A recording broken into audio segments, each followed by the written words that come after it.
Okay. Immune system के organ है, primary organ bone marrow है, इम्यून सेल प्रोडक्शन है, बी सेल प्रोडक्शन है, थाइमस है।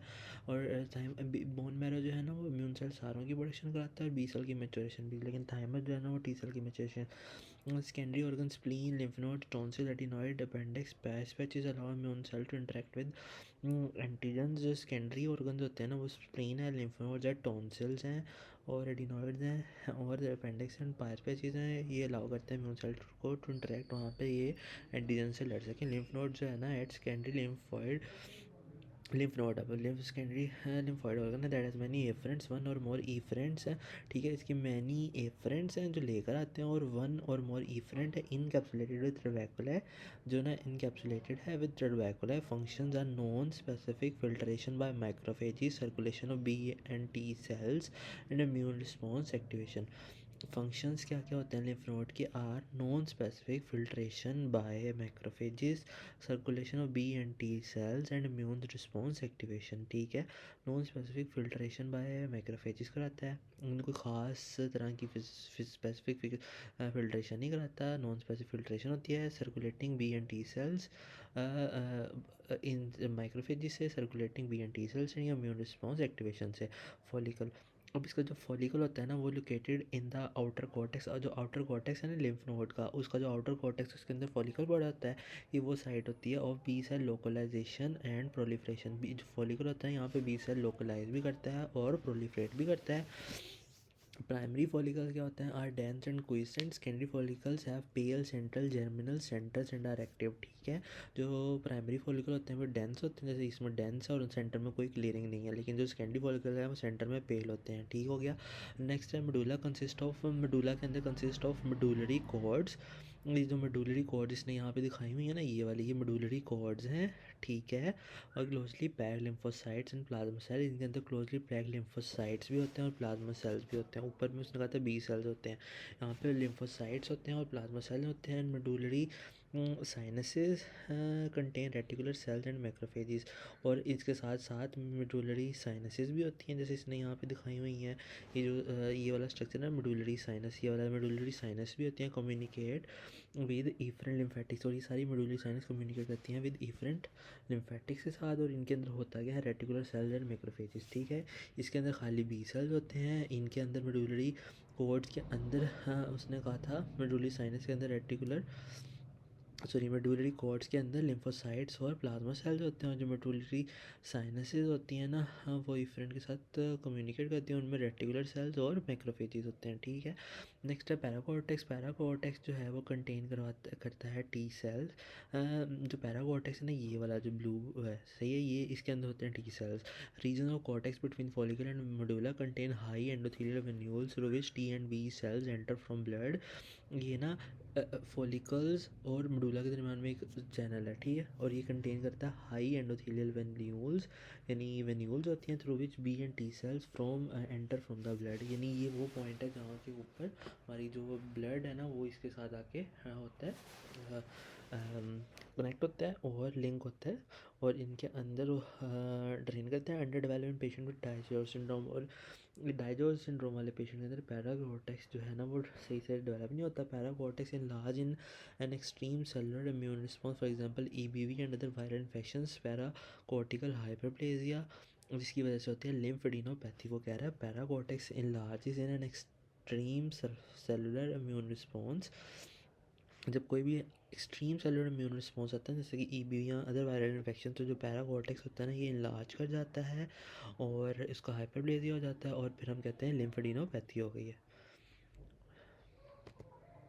अब लिम्फ ड्रेनेज एसोसिएशन, ये लिम्फेटिक ड्रेनेज एसोसिएशन बता रहा है। ठीक है, ये इसमें ना लिम्फ नोड क्लस्टर्स बता रहा है ना कहाँ कहाँ पे कौन कौन से होते हैं। तो ये सबसे पहले ये जो इंटीरियर ऑफ नेक के ऊपर ना, ये जो इंटीरियर ट्रायंगल ऑफ नेक होता है यहाँ के ऊपर पड़े होते हैं मैंडिबल के नीचे वाले, और सब मैंडिबल और सब मेंटल पड़े होते हैं, और ये एरिया ड्रेन करते हैं ओरल कैविटी को, इंटीरियर ट्रंक को और लोअर लिप को। ठीक है, malignancy and metastasis to the oral cavity. ठीक है, फिर डीप सर्वाइकल आ जाते हैं। डीप सर्वाइकल जो होते हैं ना वो आते हैं हेड नेक, हेड को ड्रेन करते हैं, नेक को ड्रेन करते हैं, ओरोफेरिंक्स को ड्रेन करते हैं। ठीक है, डीप सर्वाइकल। और अपर रेस्पिरेटरी ट्रैक इन्फेक्शन, अच्छा ऊपर वाले में उसने कहा था असल में ना सारे ये लिम्फ नोड्स ही हैं, ठीक है। लिम्फ नोड्स ने ड्रेन करना होता है, यानी कि ना लिम्फ नोड्स ने ड्रेन करना होता है। तो डिफरेंट पैथोलॉजी में हम कहते हैं लिम्फेटिक स्प्रेड हो गया, तो ये उसकी बात कर रहा है कि किस किस चीज़ का कैंसर किधर किधर जाएगा, ठीक है। ओरल कैविटी और इंटीरियर टंग और लोअर लिप का जो कैंसर होता है ना, वो जाता है इस वाले रीजन के अंदर, ठीक है। उसके बाद जो डीप सर्वाइकल है ना, इसके नीचे वाले डीप सर्वाइकल, ठीक है, ये इसमें हेड का, नेक का और ओरोफेरिंक्स का जाता है, क्योंकि ओरोफेरिंक्स ना पहला ओरल कैविटी के बाद ओरोफेरिंक्स स्टार्ट होता है, फिर नेजोफेरिंक्स, सॉरी, फिर यानी लेरिंग्स वगैरह स्टार्ट होते हैं, ठीक है। तो ये वो पॉइंट है जहाँ पे अपर रेस्पिरेटरी ट्रैक्ट आता है ना, और फेरिंग्स जो है वो ट्रेकिया फेरिंग्स वाली बात, वो अपर रेस्पिरेटरी ट्रैक्ट होता है ना, तो वहाँ का इन्फेक्शन और infectious mononucleosis, Kawasaki disease, malignancy of head, neck and oropharynx. फिर आ जाते हैं सुप्राक्लेविकुलर। सुप्राक्लेविकुलर को तो हमने बहुत बार पढ़ा कि ना जो स्टमक के कैंसर होते हैं ना, ये सुप्राक्लेविकुलर नोड में आकर ड्रेन होते हैं, ठीक है। विरको नोड भी कहते हैं इसको, ठीक है। राइट साइड पे राइट हेमी, तो अच्छा राइट और लेफ्ट की बात इसने इसलिए ही की है क्योंकि जो लेफ़्ट वाला होता है ना, वो ड्रेन करता है स्टमक को, ठीक है। तो जो राइट है जो वाला है ना, राइट वाला, ठीक है, वो ड्रेन करता है हेमिथोरेक्स को, यानी इतना जो इसने ना डार्क एरिया किया हुआ है, ये राइट हेमिथोरेक्स को करता है। और लेफ़्ट वाले का नाम, सिर्फ लेफ़्ट वाले का नाम मेरे को नोड है, और लेफ़्ट वाला लेफ़्ट हेमिथोरेक्स को ड्रेन करता है, एब्डोमेन को ड्रेन करता है और पेल्विस को ड्रेन करता है, malignancy of thorax, abdomen and pelvis. फिर आ जाते हैं मीडिएस्टर्नल। मीडिएस्टर्नल वो पॉइंट है जहाँ पर ट्रेकिया, एसोफेगस और एओर्टा वगैरह पड़े होते हैं, तो ठीक है। ट्रेकिया, एसोफेगस और हाइलार जो होता है, लंग का हाइलम होता है, ठीक है, वो वाली बातें। तो pulmonary TB, unilateral hilar sarcoidosis, bilateral hilar lung cancer, granulomatous disease, ठीक है। तो जो हमारे पास पल्मोनरी टीबी है, ठीक है, अगर ना पल्मोनरी टीबी है ना, तो अच्छा, कभी भी किसी भी क्वेश्चन में अगर उसने कहा होगा ना बायलैटरल हाइलर लिम्फोडेनोपैथी, तो उसको पेट डायग्नोसिस जो है ना वो सार्कोइडोसिस है, ठीक है। बायलेटरल लिम्फ एडिनोपैथी, और वो ग्रैनुलोमा फॉर्मेशन उसके सेंटर के अंदर ना वो नहीं होगा, केशिएटिंग नहीं होगा, ठीक है। नॉन केशिएटिंग ग्रैनुलोमा होगा तो सार्कोइडोसिस। अगर वो कहेगा यूनिलेटरल है तो फिर काफ़ी चीज़ें हो सकती हैं, उसमें एक टीबी भी है, पल्मोनरी टीबी है, फिर लंग कैंसर भी आ सकते हैं, ग्रैनुलोमेटस डिजीज़ भी आ सकती है। फिर आ जाते हैं एक्सिलरी में। एक्सिलरी तो ब्रेस्ट के साथ मोस्ट कॉमन है, ब्रेस्ट कार्सिनोमा के साथ, यहाँ फिर अपर लिम्ब के साथ भी, upper limb breast skin above the umbilicus, ठीक है। जो एक्सिलरी दिखा रहा है ना, वो स्किन अबव द अम्बलाइकस, यानी इस पॉइंट पे ना वाटर शेड एरिया होता है अम्बलाइकस के पॉइंट पे ना, यानी तो उसके ऊपर वाले इधर जाते हैं और उसके नीचे वाले आके वो बताएगा axillary upper limb skin above the umbilicus. और मेस्टाइटिस अगर हो, यानी कि ब्रेस्ट का इन्फ्लेमेशन हो जाए, इन्फेक्शन हो जाए, मेटास्टेसिस स्पेशली ब्रेस्ट कैंसर। फिर आ जाते हैं एपिट्रोक्लियर, जो ट्रोक्लियर होता है ना, हमारा जो ट्रोक्लिया होता है जो बनता है ना ह्यूमरस से, तो वो एपिट्रोक्लिया, इधर भी लिम्फ नोड होते हैं, और हैंड फोर आर्म्स को ड्रेन करते हैं, यानी हैंड से और फोर आर्म से ड्रेन करते हैं, और ये प्रोमिनेंट होते हैं सेकेंडरी सिफिलिस के अंदर, ठीक है। फिर आ जाते हैं सीलिएक। सीलिएक जो होता है ना, जितनी भी ना जीआईटी की सारी लिम्फेटिक ड्रेनेज है वो अलोंग विद देयर वेसल्स से हैं, नेम भी उनके सेम है, ठीक है। तो सीलिएक वाली कहाँ कहाँ से सीलिएक, जैसे सीलिएक आर्टरी सप्लाई करी है ना, जैसे लीवर को, स्टमक को, स्प्लीन को, पैंक्रियास को और अपर ड्यूडेनम को, उन सारों से ये वाली आ जाती है।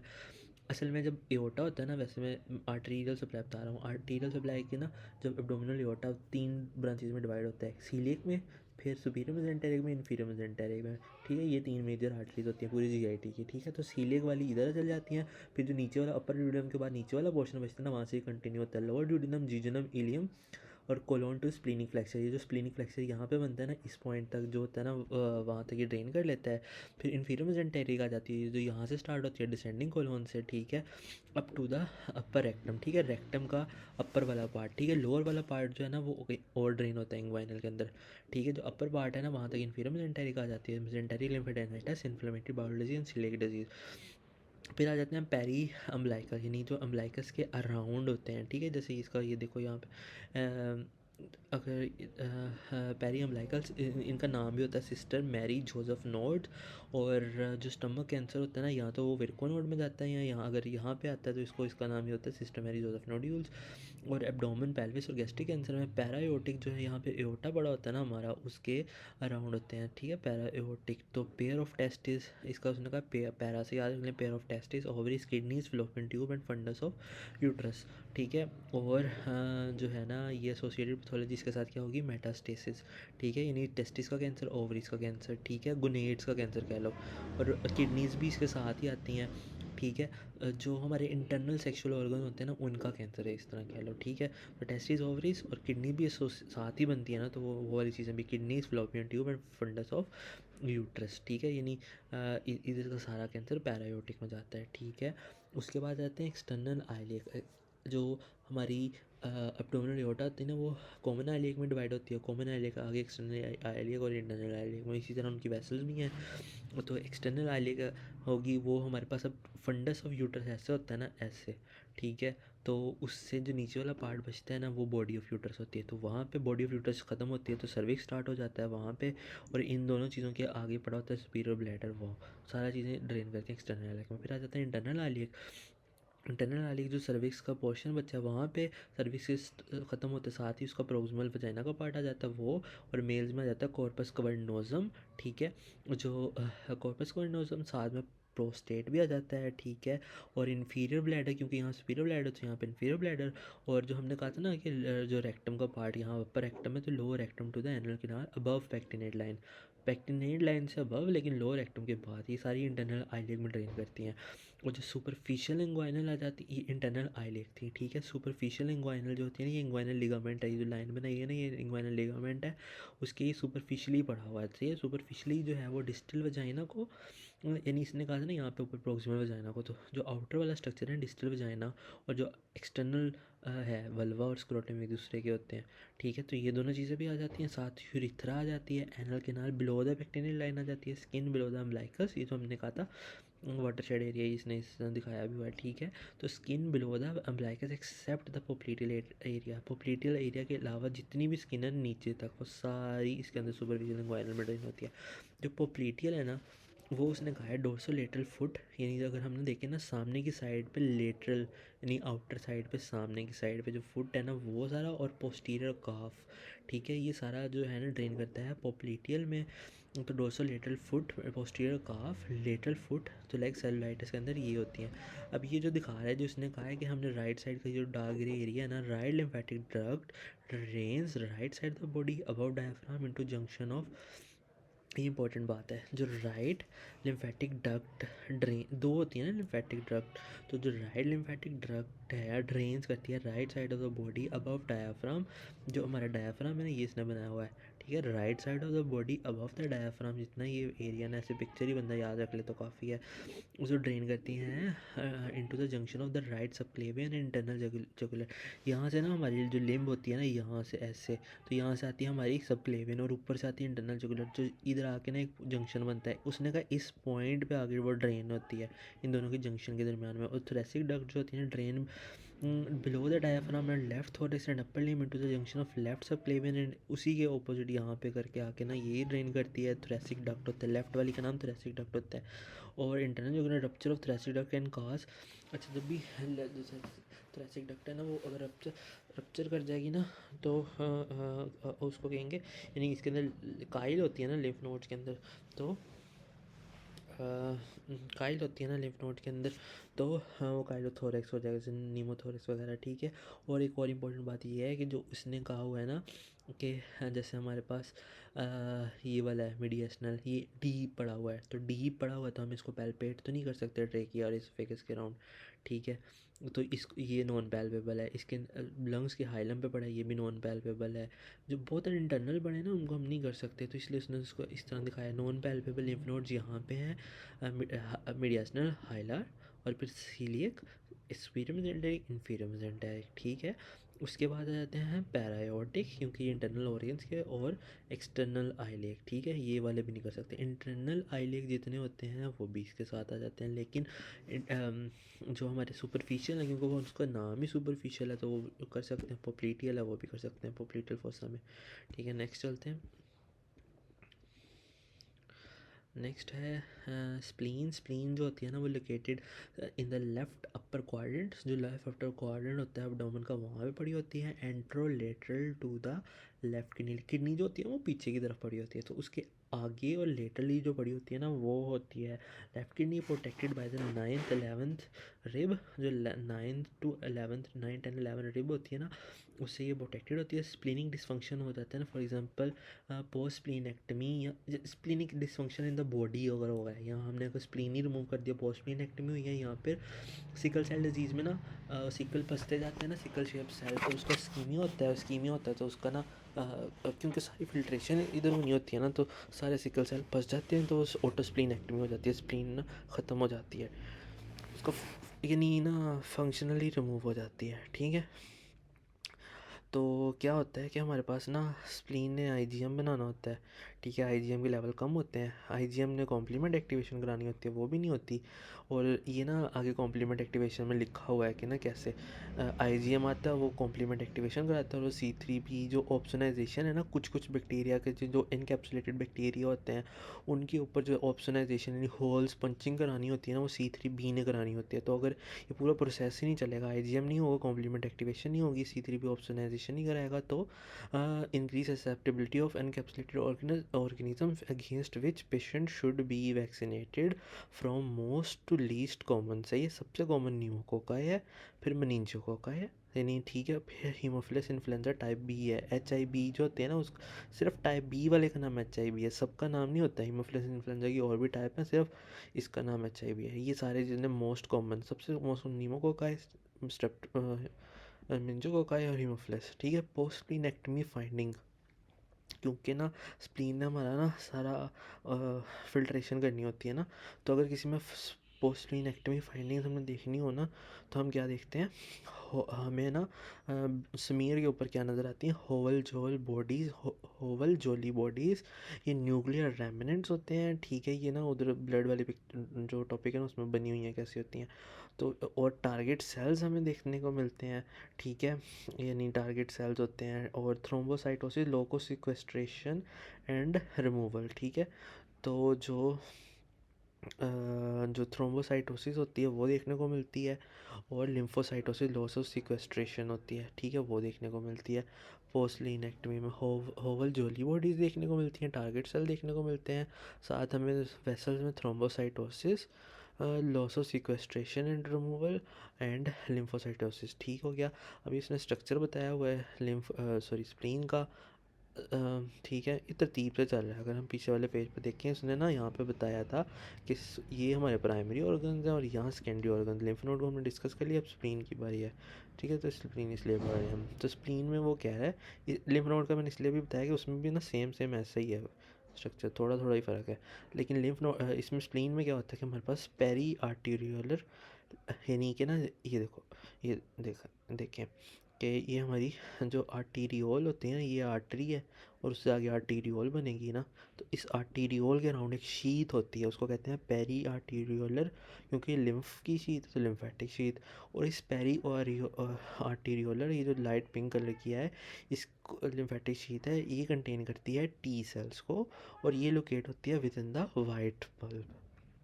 फॉलिकल वो सेम जैसे उधर था इधर भी है, इसमें भी कंटेन बी सेल होगा located with in the white bulb, ये भी with in the white bulb, ये भी विद इन। फिर आ जाता है मार्जिनल जोन्स। मार्जिनल जोन जो होता है ना, अभी इसने इधर बताया, अभी वाइट बल्ब जो है ना ये वाला स्ट्रक्चर है, इसमें फॉलिकल बी सेल है, बी सेल का एक जर्मिनल सेंटर होता है, और इसके अराउंड मेंटल जोन होता है। और फिर आ जाता है मार्जिनल जोन जो इसने इधर मार्क किया हुआ है कि ये वाला जो है ना ये मार्जिनल जोन है, यानी ये जो लाइट पिंक है ना ये पेरियार्टिकुलर शीथ है, उसके बाद जो स्टार्ट होता है ना ये वाला लाइट पर्पल, ये जो है ना ये हमारा मार्जिनल जोन है। और इसके अंदर क्या क्या पड़े होते हैं, मैक्रोफेजेस होते हैं, स्पेशलाइज्ड बी सेल्स होते हैं, और स्पेशलाइज्ड बी सेल्स होते हैं, where antigen presenting APCs capture blood borne antigen for recognition by the lymphocytes. क्योंकि ना ये मार्जिन जोन जो है ना ये रिकॉग्नाइज करेगा, तो इधर जो है ना यानी जर्मिनल जो फॉलिकल है वहाँ बी सेल पड़े हुए हैं, पेरियोटिकुलर में T सेल्स पड़े हैं, तो उनके पास ये रिकॉग्नाइज कराता है located with between the red and white bulb. ये जो सारा स्ट्रक्चर है ना, ये जैसे इसने इधर बताया है, ये सारा स्ट्रक्चर रेड बल्ब है, और ये जितना जो आर्टरीज़ के राउंड राउंड है ना, ये सारा वाइट बल्ब है, ठीक है। अब चलते इधर से ना, ये ख़त्म हो गया। रेड बल्ब की बातें पढ़ लेते हैं कि ये पूरा जो बचा है ना एरिया, ये जो बीच बीच में स्पेसिस सी बची हैं, साइनोसाइड्स हैं, रेड बल्ब में आती हैं, और इसमें मैश की तरह की चीज़ें पड़ी हुई हैं। तो रेटिकुलर फाइब्रस नेटवर्क है, और ये है, ये कैप्सूल है, और ये ट्रबैक्यूले है, ठीक है। नेक्स्ट है थाइमस। थाइमस में हमने कहा था टी सेल की मेचुरेशन होती है, located in the anterior superior mediastinum site of T cell differentiation and maturation, ठीक है।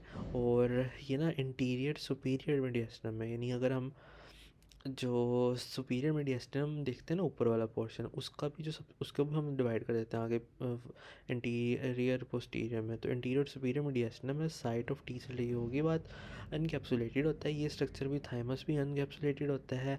और thymus epithelium is drive from third pharyngeal pouch, ये बहुत इंपॉर्टेंट है बहुत ज़्यादा, क्योंकि जो डाइजो सिंड्रोम होती है ना उसमें इसकी चीज़ें नहीं बनती, तो ये थाइमस भी नहीं उनमें बनता। तो thymus epithelium is drive from third pharyngeal T H और third pharyngeal pouch endoderm, whereas lymphatic lymphocytes are of mesodermal regions, ठीक है।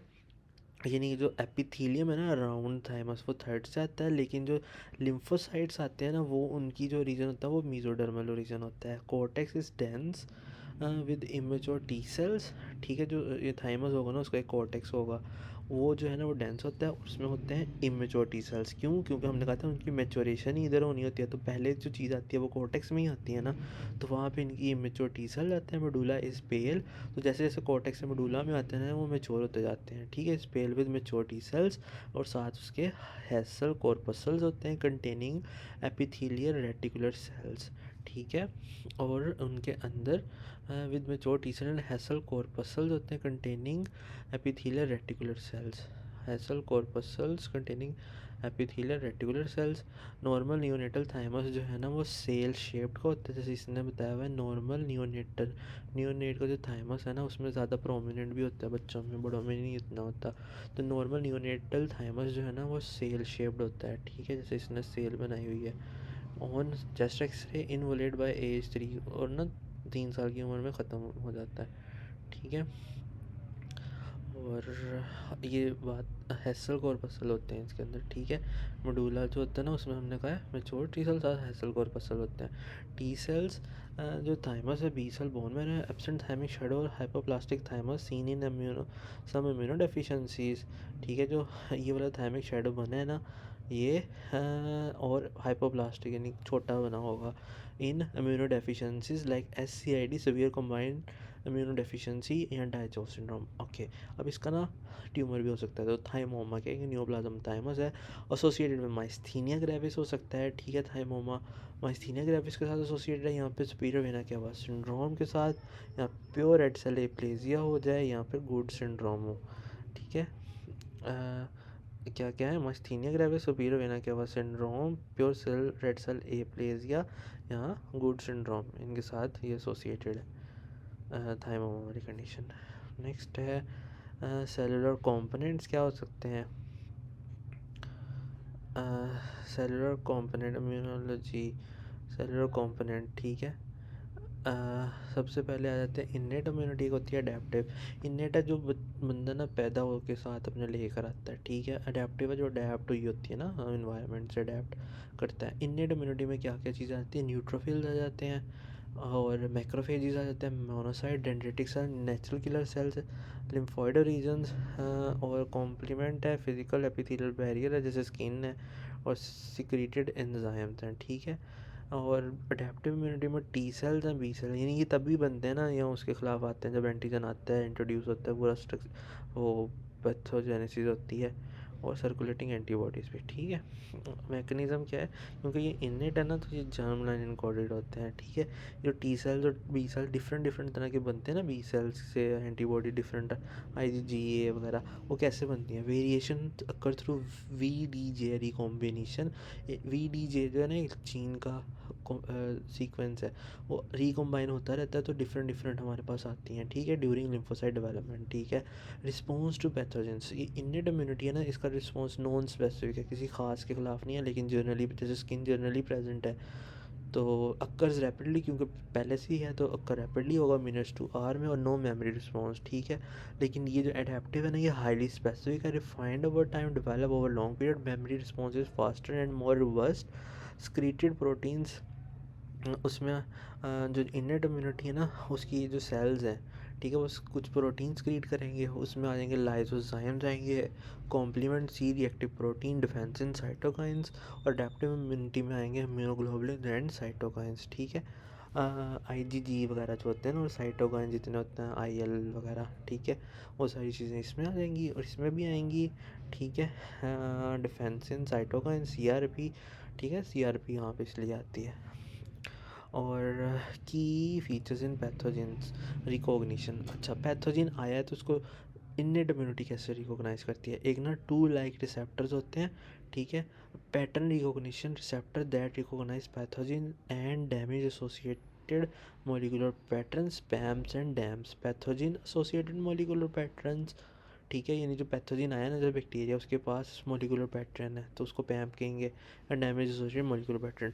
वो जब आते हैं ना तो क्या करवाते हैं, यानी बैक्टीरिया है ना उसके पास ये पैटर्न है, तो क्या कराएगा, एक्टिवेशन ऑफ NF-k कापा भी करवाएगा, ठीक है, तो रिलीज़ करवा देगा हमारे प्रो इन्फ्लेमेटरी साइटोकाइन जो हमने यहाँ पे पढ़े हैं, ठीक है। एग्जाम्पल ऑफ पैम्प्स क्या होती हैं, जो हमने कहा ना बैक्टीरिया के ऊपर क्या ख़ास पैटर्न होना चाहिए, वो उसने बताया कि ग्राम नेगेटिव बैक्टीरिया के ऊपर LPS लाइपोपॉलीसेकेराइड होता है, फ्लैजिलिन हो सकता है, ठीक है, और न्यूक्लिक एसिड, जो वायरसेस होते हैं उनके पास न्यूक्लिक एसिड्स होते हैं। एग्जाम्पल ऑफ डैम्प्स, यानी डैमेज जो उसने करना है ना वो उसके पैटर्न में mitochondrial DNA, histones, heat shock proteins, ठीक है, डैम्स में यानी क्या heat shock proteins, mitochondrial DNA, histones and okay. अब जो पैथोजन अडेप्टिव में है ना वो क्या कराते हैं, memory cells, activated BNT cells होते हैं, सब यानी सब्सिक्वेंट एक्सपोजर, पहली बार एक्सपोजर हुआ तो मेमोरी सेल बन गए, जब दोबारा subsequent exposure to previously encountered antigens, stronger quicker immune response, adaptive response, immune response decrease with age, ठीक है, ये एज के साथ साथ कम होता जाता है। इम्यूनो सेनिसेंस कहते हैं, सेनिसेंस का मतलब ही एज के साथ होता है। इम्यून प्रिविलेज, यानी इन ऑर्गन को ना आज़ादी है, ठीक है, इनके ऊपर ना ये इम्यून प्रिविलेज है, यानी कि बॉडी ना इनको अफेक्ट नहीं करती, या कोई अगर इनकी इन्फ्लेमेशन भी होती है ना तो वहाँ पे लिम्फोसाइट्स नहीं आते, ठीक है। तो उसमें ऑर्गन्स आई है, ब्रेन है, प्लेसेंटा है, टेस्टिस है। आई, ब्रेन, ये वो जगह है जहाँ पे हम कहते हैं ना बैरियर प्रेजेंट है, placental blood placental barrier, testis में भी हम कहते हैं बैरियर, ब्लड ब्रेन बैरियर इधर भी होता है, आई में भी होता है। एंड टिश्यूज वेयर केमिकल और physical mechanism limit immune response to foreign antigen to avoid, यानी कि अगर इनमें ना आई में अगर इम्यून रिस्पॉन्स आए, यानी बाहर से कोई चीज़ पैथोजन आता भी है तो बॉडी उसका इम्यून रिस्पॉन्स नहीं करती, इन्फ्लेमेशन नहीं आएगी करा देती, या ब्रेन की नहीं करा देती, ठीक है, ना प्लेसेंटा ना टेस्टिस की। Response to foreign antigen to avoid damage that would occur from inflammatory sequel, यानी ये वो ऑर्गन है जो बर्दाश्त नहीं कर सकते बॉडी का इन्फ्लेमेशन। बॉडी का इन्फ्लेमेशन तभी होता है ना जब हमारे पास, यानी हमने जैसे अगर हम कहते हैं ना कोई भी ऑर्गन का इन्फ्लेमेशन आइटस कहते हैं, ठीक है, टेंडनाइट कुछ भी कह दो, तो वो उस जगह पे इन्फ्लेमेशन, आर्थराइटिस है, जैसे जॉइंट की इन्फ्लेमेशन है, जॉइंट बर्दाश्त कर सकता है लेकिन ये ऑर्गन नहीं कर सकते बॉडी का रिस्पॉन्स, ठीक है। आगे चलते हैं, मेजर हिस्टोकम्पैटिबिलिटी कॉम्प्लेक्स 1 और 2, MSC इनकोड करवाता है, MSC सॉरी HLA जीन जो बॉडी में होते हैं ना वो इनकोड कराते हैं MSCs को, प्रेजेंट एंटीजन फ्रैगमेंट्स, यानी एंटीजन को तोड़ते हैं, और MSC जो ना प्रेजेंट करते हैं to T cell and binding T cell receptors, ठीक है, यानी ये जो HLA जीन है ना MSC बनाते हैं, और MSC क्या कराते हैं, हमारे पास प्रेजेंट करते हैं एंटीजन्स को, किन को प्रेजेंट करते हैं, T सेल्स को और बाइंड T सेल रिसेप्टर्स को, ठीक है, सॉरी, और फिर ये बाइंड करते हैं T सेल रिसेप्टर्स को, ठीक है। MSC1 है इसका, यानी कोड कौन कर रहे हैं gene HLA A B C, MSC1 loci तो 1 लेटर, 1 लोकाई है 1 लेटर, ओके। अब 2 लोकाई हैव 2 लेटर, ठीक है, 2 लोकाई हैं तो 2 लेटर, तो एक तो D ABC है तो D वाला स्टार्ट और D से PQR, ठीक है, ऐसे आइए। और फिर आ जाते हैं कि बाइंडिंग होती कैसे है, जो ये एंटीजन प्रेजेंटिंग सेल के ऊपर MSC1 लिखा होता है, MSC1 पर MSC पड़ा होता है 1 या 2 इधर, और उसने आके टी सेल को प्रेजेंट करना। टी सेल के ऊपर क्या पड़ा होता है, TCR, ठीक है, एंड CD8 जो आता है ना वो MSc1 के लिए होता है, और CD4 जो होता है वो MSc2 के लिए होता है। स्ट्रक्चर कैसा होता है अब इसका, जैसे ना ये है, ये नहीं कि ये ना MSc लगा हुआ, ये एंटीजन प्रेजेंटिंग सेल है, उसकी सरफेस के ऊपर MSc लगा हुआ है, इसको इनकोड किया था इन जीन्स ने। अब उसने कहा है कि जो MSc1 है उसकी स्ट्रक्चर ऐसा होता है कि 1 लॉन्ग चेन होती है, ये बड़ी सारी एक लॉन्ग चेन है, और एक शॉर्ट चेन है, ये छोटी सी एक शॉर्ट चेन है। 3 अल्फ़ा, 1 2 एंड 3 अल्फ़ा चेन होती हैं, और 1 बीटा चेन होती है। बीटा 2 को बीटा माइक्रोग्लोबिन कहते हैं। और लेकिन इस MSc2 में 2 इक्वल लेंथ चेन, अल्फ़ा और बीटा, अल्फ़ा 1 और अल्फ़ा 2, बीटा 1 एंड बीटा 2, ठीक है। और नेक्स्ट है expression, all nucleated cells, APCs, platelets, यानी कि ना कौन कौन से सेल MSc1 डिस्प्ले करते हैं अपनी सरफेस पे, सारे न्यूक्लिएटेड सेल, ठीक है। और APCs, प्लेटलेट्स, एक्सेप्ट RBC क्योंकि न्यूक्लिएटेड नहीं होता तो ये नहीं प्रेजेंट करता, ठीक है। तो एंटीजन प्रेजेंटिंग सेल भी करते हैं, सारे न्यूक्लिएटेड सेल भी करते हैं, और प्लेटलेट्स भी करते हैं। MSc2 जो है वो खाली सिर्फ APCs करते हैं। Function, present endogenous antigen for example viral और cytosolic protein to CD8 cytotoxic T cells. MSc1 को क्या फंक्शन होता है, ये प्रेजेंट करते हैं एंडोजिनस एंटीजन्स, यानी एंडोजिनस एंटीजन्स, यानी कि जो बॉडी के अंदर आई हुई एंटीजन्स हैं उनको, फॉर एग्जांपल वायरल या फिर cytosolic proteins to CD8 T cells, ठीक है, उनको। ये जो MSc2 है ना, ये बाहर से जैसे बैक्टीरियल प्रोटीन्स को CD4 के पास लेके आता है। M1 जो है वो 8 के पास लाएगा, 2 जो है वो 4 के पास लाएगा। 2 जो है वो एक्सोजिनस, जो बाहर से आई हुई चीज़ें हैं, 1 जो है endogenous. Antigen loading, antigen load होता है यानी MSc1 के ऊपर एंटीजन, ये जैसे लोड हो रहा है, एंडोजिनस एंटीजन है, ये एंडोजिनस एंटीजन बाइंडिंग ग्रुप है, ठीक है। Antigen peptide loaded onto MSc1 in RER after delivery via TAP transfer associated with antigen processing, ठीक है। जो antigen peptide loaded onto MSc1 in RER after delivery via tap, यानी कि ना ऐसे होगा कि एंडोजिन जो ना हमारा एंटीजन होगा ना उसको सेल ने इनगल्फ किया होगा, इनगल्फ करके वो आरियर के पास लाया होगा। आरियर जो है ना उसने इसको, यानी ये पूरा समझो ना, ये पूरा सेल है, अगर नीचे से देखो ना सेल मेम्ब्रेन है, तो यहाँ पे ना हमारे पास क्या होगा, सेल ने इनगल्फ किया होगा एंडोजिनस एंटीजन को, वो उसने लाते अपने आरियर के थ्रू डिलीवरी कराई होगी via tap transfer associated with antigen processing, ठीक है, ट्रांसपोर्टर एसोसिएटेड विद, ठीक है। और इधर क्या है, antigen loaded following release of invariant chain in an acidified endosome, ठीक है। यानी कि ना इसमें क्या होगा, antigen loaded following release of invariant chain in an acidified endosome, ठीक है। इसमें जो उसने कहा है एसोसिएटेड प्रोटीन बीटा 2 माइक्रोग्लोबुलिन है, इसमें उसने कहा इनवेरिएंट चेन है, जिसकी बात ये ऊपर भी कहा है, यानी कि इक्वल लेंथ चेन है, एक्सोजेनस एंटीजन है, ठीक है। स्ट्रक्चर इस तरह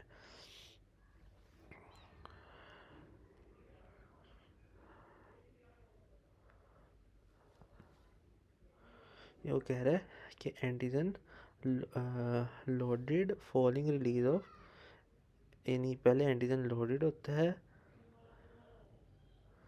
सॉरी पहले following release of invariant chain and acidified endosome होती है, फिर एंटीजन लोड हो जाता है, ठीक है। फिर आ जाते हैं HLA की सब टाइप्स पे, यानी कि बी है ना, जैसे HLA बी है, उसकी भी आगे नंबर है 1 2 3 इस तरह। तो HLA-B27 है ना, ये जो है ना, हम पढ़ते हैं ना ऑटोइम्यून डिजीज़, तो HLA-B27 है ना, ये डिजीज़ के साथ कौन सी एसोसिएट हो सकती है, सोरियाटिक आर्थराइटिस हो सकता है, ankylosing spondylitis, IBD associated arthritis, reactive arthritis, इसको निमोनिक है पेयर, क्या, सोरियाटिक आर्थराइटिस खाली, ankylosing spondylitis, IBD associated arthritis हो सकता है, और रिएक्टिव आर्थराइटिस। ये सारे ना, सारे ही आर्थराइटिस हैं B27 में। एनकाइलोजिंग स्पॉन्डिलाइटिस भी हड्डियों का ही होता है, कमर की हड्डी, वर्टिब्रा का, ठीक है, जिसमें बैम्बू स्पाइन हो जाती है। नो नो बैम्बू स्पाइन नहीं होती इसमें ना, ऐसे बेंड हो जाता है एनकाइलोजिंग स्पॉन्डिलाइटिस में। Psoriatic arthritis okay. नेक्स्ट है DR, हमने पढ़ा था ना DQR, ये पढ़ा था ना DPDQDR, ठीक है इस तरह। तो उनमें भी जो DR है ना उसकी सब टाइप बताइए। जो DR3 है ना एसोसिएटेड विद डायबिटीज़ टाइप 1 है, SLE है, ग्रेव डिजीज़ है, हाशीमोटोस है। ये और ये जो है ना ये थायराइड की दोनों इकट्ठी आ गई, साथ SLE आ गई, साथ डायबिटीज़ आ गई, और एडिसन सारी ऑटोइम्यून डिजीज़ हैं। और DM टाइप 1 हालत 3-4, ठीक है ऐसे का। ये इसने ऐसी निमोनिक याद रखने के लिए बताए हैं। SLE में भी E की जगह 3 है तो ये 3 है। और इसमें अगर हम टाइप 1 देखें तो इस तरह कह सकते हैं। और टाइप 1 इसमें भी है, रिमोटाइड आर्थराइटिस है, इसमें इसमें रिमोटाइड है, उसमें रिएक्टिव है, ठीक है। DR4 में उसको याद रखने के लिए उसने कहा है there are 4 all in one rheum, rheumatoid arthritis याद रखने के लिए। एडिसन डिजीज़ में भी, इसमें भी DR3 जो है ना ये स्पेसिफिकली एसोसिएटेड विद थायराइड वाली बातें याद रख लो, कि ग्रेव डिजीज़ भी और हाशीमोटोस भी। और SLE में जो 3 आ रहा है उससे E की जगह 3 है तो इससे। और टाइप 1 जो है वो इसमें भी है, इसमें भी, और एडिसन इसमें भी है, इसमें भी है।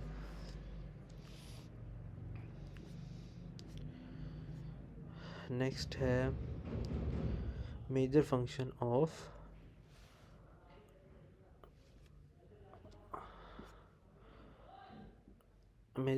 Of natural killer cells. तो जो हमारे नेचुरल किलर सेल्स है ना, lymphocyte member of innate immune system है। अच्छा ये हमने पढ़ा था ना इनेट इम्यूनिटी, इधर पढ़ी थी अडेप्टिव, तो हमने कहा था इनेट इम्यूनिटी जो है ना उसमें नेचुरल किलर सेल्स भी हैं। तो lymphocyte member of innate immune, इनेट में हमने कहा था स्किन भी है, और भी सारी काफ़ी सारी चीज़ें, न्यूट्रोफिल, मैक्रोसाइट, मैक्रोफेजेस, सही है वो सारी चीज़ें। उनमें जो लिम्फोसाइट वाला पार्ट है ना वो नेचुरल किलर सेल है। और नेचुरल किलर सेल क्या करवाता है, ये यूज़ करता है परफरिन्स को और ग्रेन्जाइम्स को, और to induce apoptosis of viral infected cells and tumour cells. इसकी ना एक ही बात याद रख लेनी है, जब ट्यूमर सेल्स के बारे में कोई भी बात करें ना कि कौन से सेल्स होते हैं, वो नेचुरल किलर सेल्स ही आ जाते हैं। तो वो कह रहा है कि ये यूज़ कराता है परफरिन्स को और ग्रेन्जाइम्स को ताकि अपोप्टोसिस कराए उन सेल में जो वायरली इन्फेक्टेड है, यहाँ पे ट्यूमर सेल्स हैं। और एक्टिविटी इन्हेंस्ड बाय, हम कौन कौन से चीज़ों से इन्हेंस कर सकते हैं, साइटोकाइंस हैं ये, IL-2, IL-12, interferon alpha, interferon beta, ठीक है। और प्रोड्यूस, अच्छा ये जो है ना इसकी एक्टिविटी को इन्हेंस करते हैं, और बदले में ये खुद प्रोड्यूस क्या करते हैं, इंटरफेरोन गामा, अल्फ़ा बीटा और गामा प्रोड्यूस करते हैं। और इंटरफेरोन गामा जो है वो आगे मैक्रोफेजेस की एक्टिवेशन कराता है, induce to kill when exposed to non-specific activation signal or target cell and or to an absence of inhibitory signal such as MSC1 on target cell surface। यानी कि ना ये फौरी किल करना शुरू कर देते हैं when expose to non specific activation signal, ठीक है, ऑन टारगेट सेल।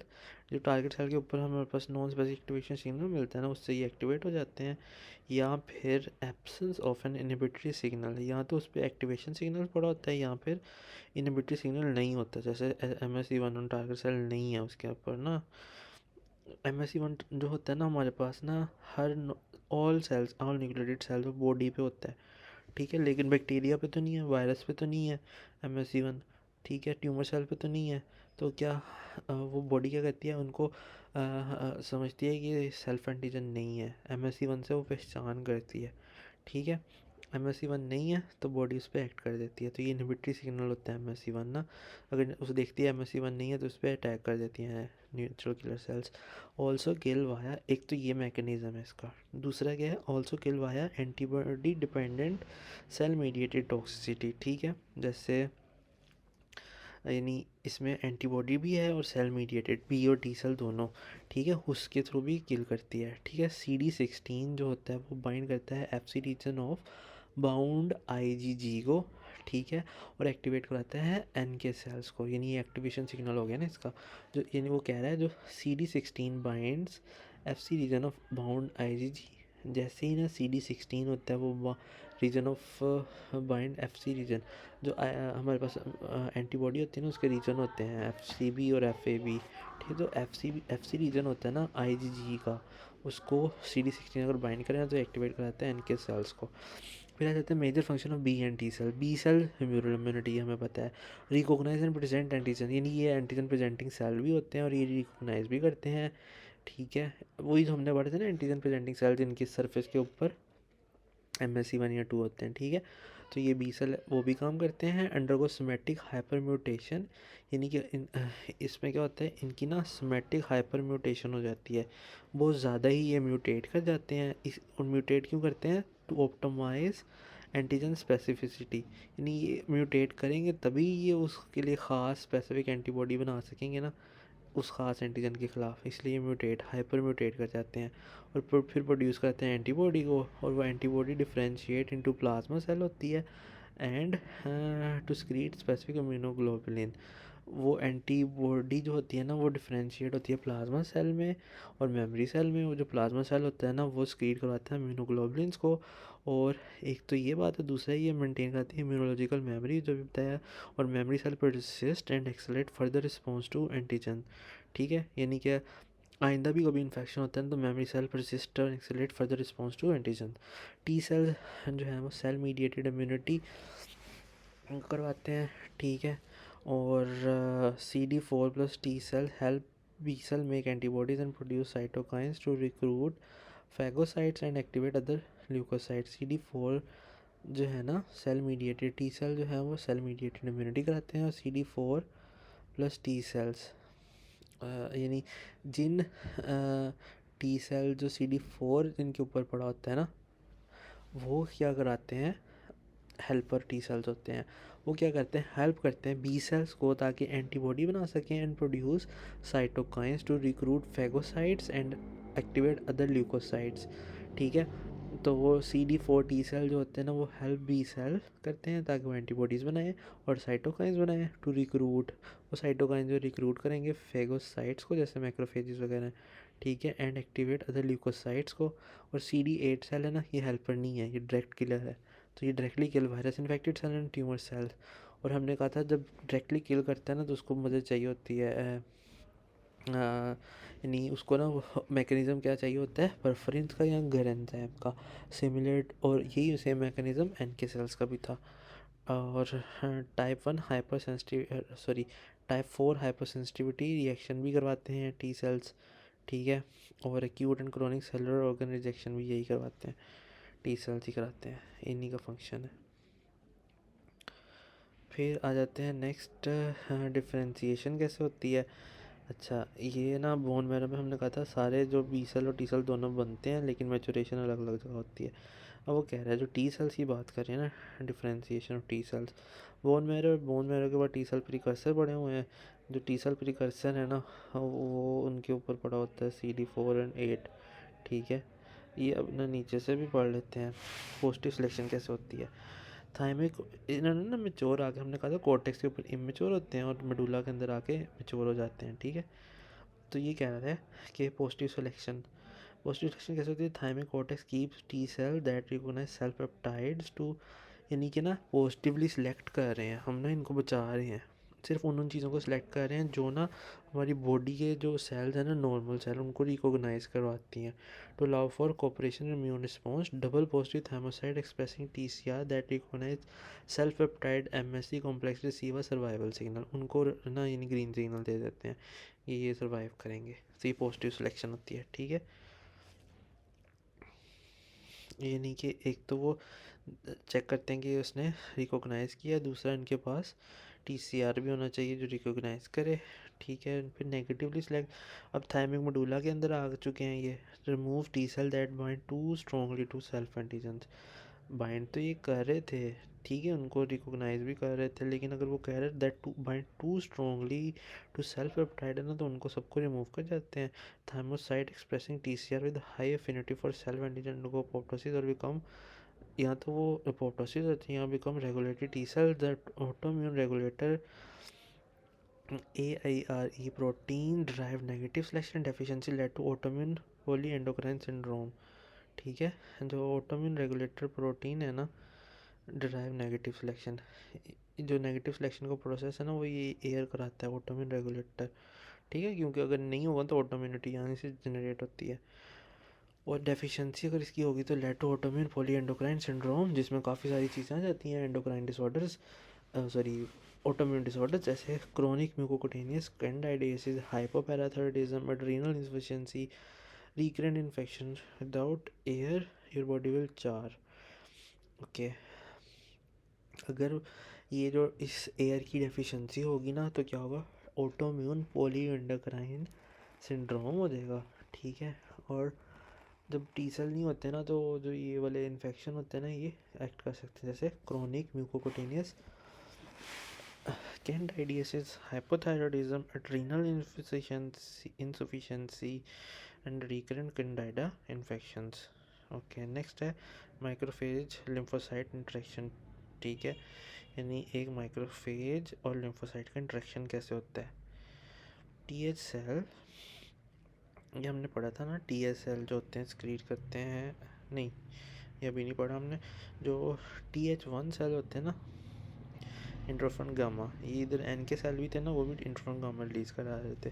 तो TH1 सेल अब ना उसने कहा था CD4 सेल हेल्पर बन जाते हैं, CD8 सेल साइटोटॉक्सिक बन जाते हैं। अब ये लिम्फ नोड्स में आ चुके हैं। लिम्फ नोड्स के भी हमने पढ़ा था कौन से रीजन में आते हैं, लिम्फ नोड्स के कौन से रीजन में आते हैं, मेडुलरी वाले में, ठीक है, वहाँ पे ये आते हैं। और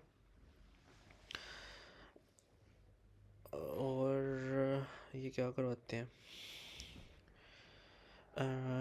वहाँ पे TS वहाँ पे आगे डिफरेंट चीज़ें रिलीज़ कराते हैं, उनसे चीज़ें डिफ्रेंशिएट होकर डिफरेंट इनकी टाइप्स बन जाती हैं, ठीक है, जो हेल्पर वाले हैं, ठीक है। तो हेल्पर वालों पे आके वो कह रहा है TH1 sales create interferon gamma, ठीक है, और which enhance ability of monocyte and macrophages to kill microbe they ingest. अगर ये देखें जो TH1 है ये इंटरफेरॉन गामा रिलीज करा रहा है, स्क्रीट करा रहा है पेरिफेरल ब्लड में, और ये एक्टिवेट करते हैं macrophages and cytotoxic T cells को, ठीक है, same like NK cells. Okay this function is also enhanced, इनको इनहेंस भी कर सकते हैं by interaction of T cell CD40L with CD40 on.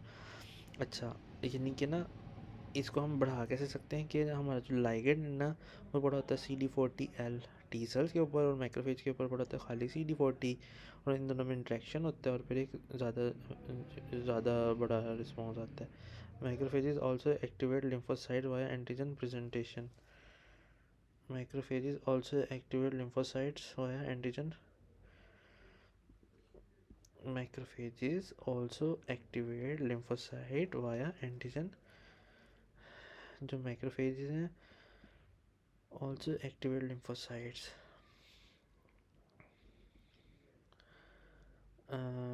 via antigen। यानी जो ये खुद तो ये करवाते हैं TH1 और मैक्रोफेज को एक्टिव, लेकिन मैक्रोफेज भी एक्टिवेट इनको करा सकते हैं कैसे भाया, यानी कि मैक्रोफेज अगर वो एंटीजन प्रेजेंट करे ना अपने सरफेस के ऊपर तो वो भी इनको एक्टिवेट करा सकता है, ठीक है।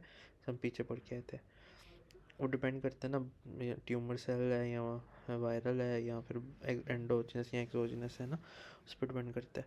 साइटोटॉक्सिक टी सेल्स, ये kill virus infected cell, neoplastic cells and donor graft cell by inducing apoptosis, ठीक है, इनका काम ही किलिंग होता है। जैसे नेचुरल किलर सेल्स थे ना, उन वो भी वायरस इन्फेक्टेड सेल को थे और न्यूप्लास्टिक सेल को थे, ठीक है, यहाँ पे भी ये है। और प्लस ये डोनर ग्राफ्ट सेल जो होता है ना, यानी जिसने जो ऑर्गन ट्रांसप्लांटेशन की, किडनी ट्रांसप्लांटेशन किसी ने दी है तो उसके ख़िलाफ़ ही एक्ट कर जाते हैं।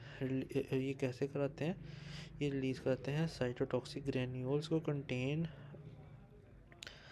ये रिलीज़ करते हैं साइटोटॉक्सिक ग्रेन्यूल्स को जिनके ऊपर पड़े होते हैं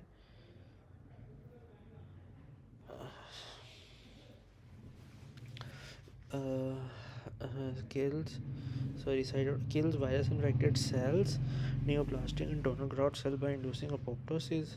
रिलीज जो कराते हैं ना ये cytotoxic granules containing preformed proteins, perforin granzyme भी, सेम वही वाली चीज़ जो हमने पढ़ी थी NK सेल में भी और इधर भी फंक्शन में भी, कि इनके पास ना साइटोटॉक्सिक ग्रेन्यूल्स रिलीज़ करते हैं, उसमें परफोरिन या ग्रेंजाइम होते हैं। Cytotoxic T cells have CD8 इनकी सरफेस पे CD8 होता है which bind to MSC1 on viral infected cell. ठीक है, फिर आ जाते हैं regulatory cells help maintain specific immune tolerance by suppressing CD4 plus CD8 plus T cell effector function identified by expression of CD3, 4, 25 and FOXP3 identified। जो regulatory T cell है ना, ये identified by expression of CD3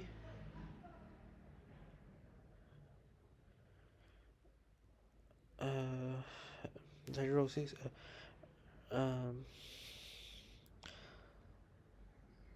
regulatory cell help maintain specific immune tolerance by suppressing CD4 and ये regulation करानी होती है ना, तो ये रेगुलेट या कंट्रोल कराएंगे स्पेसिफिक इम्यून टॉलरेंस बस सप्रेस करवाएंगे CD4 और T सेल्स इफेक्टर फंक्शंस को। ठीक है, आइडेंटिफाइड बाय एक्सप्रेशन इनकी सर्फेस पे क्या हो सकता है, CD3 हो सकता है, 4 हो सकता है, 25 और FOXP3, 3, 4, 25 और FOXP3 activated regular T cells. Activated regular T cells produce anti-inflammatory cytokines, for example, interleukin 10 and TGF-beta। Activated regulatory T cells produce कराते हैं anti-inflammatory cytokines like IL-10 and TGF-beta। जो activated regulatory T cells होते हैं ना, ठीक है, वो यानी कंट्रोल कैसे कराते हैं, एंटी इन्फ्लेमेटरी साइटोकाइन, यानी जो इन्फ्लेमेशन को रोकने वाले एंटी इन्फ्लेमेटरी साइटोकाइन जैसे IL-10 है या TGF-beta है, ये रिलीज़ करा के। फिर है एक चीज़ IPEX immune dysregulation, polyendocrinopathy, enteropathy and X-linked syndrome. ठीक है, जेनेटिक डेफिशिएंसी ऑफ FOXP3, हमने कहा था ना ये identify bye expression of FOXP3, तो ये जेनेटिक डेफिशिएंसी ऑफ FOXP3 हो जाए ना, तो क्या लेड करता है, ऑटो इम्यूनिटी, क्योंकि उनका अनकंट्रोल्ड एक्टिवेशन ऑफ इन सेल्स की हो जाती है। ठीक है, तो ऑटो इम्यून कैरेक्टराइज बाय इसमें क्या हो सकता है, एंटेरोपैथी हो सकती है, एंडोक्राइनोपैथी हो सकती है, नेल डिस्ट्रॉफी होगी, ठीक है, नेल डिस्ट्रॉफी होगी, और डर्माटाइटिस हो सकता है, and other autoimmune dermatological condition हो सकती हैं। ठीक है, एंटेरोपैथी, एंडोक्राइनोपैथी, डर्माटाइटिस और other dermatology associated diabetes in male infants. ठीक है, उसके साथ ये एसोसिएटेड हो सकती हैं।